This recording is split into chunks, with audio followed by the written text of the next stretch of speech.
নেতৃত্বে হবে।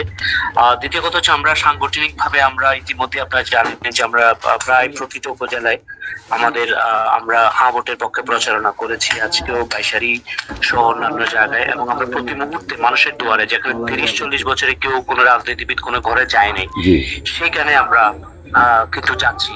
তো আমাদের সাংগঠনিক ভাবে আমরা আমরা খুবই ভালো জায়গায় আছি। আমাদের নেতা কর্মীরা স্বতঃস্ফূর্ত ভাবে এবং শরিক দল সহ মাঠে আমরা কাজ করছি, এবং আমরা আশা করছি যে আমাদের বিজয় সুনিশ্চিত, এবং আমরা একসাথে সামনে এই বান্দরবনের মানুষ শুধুমাত্র ইলেকশন জয় পরাজয় নয়, বান্দরবনের মানুষ ইভেন ইলেকশনটাকে একটা নতুন করে দেখবে।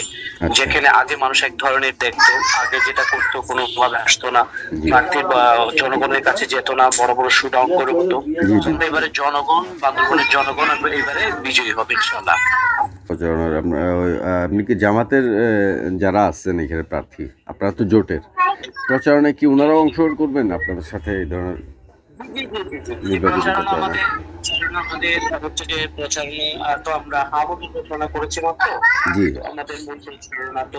শুরু হবে আপনার 22 তারিখ থেকে।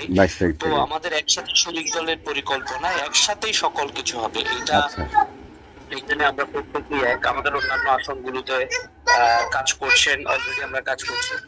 তো আমরা একসাথে কাজ করছি। এটা আমাদের এটা জোটের আসন হিসেবে প্রত্যেকেই একই সাথে আমাদের ফেসিবাদ বিরোধী যে ঐক্য, সেই ঐক্য জারি রেখে একসাথে কাজ করব, এবং আমরা একসাথে এই বান্দরবনটা বিনির্মাণ করবো ইনশাআল্লাহ। জি, ঠিক আছে, ধন্যবাদ সুজয় ভাই।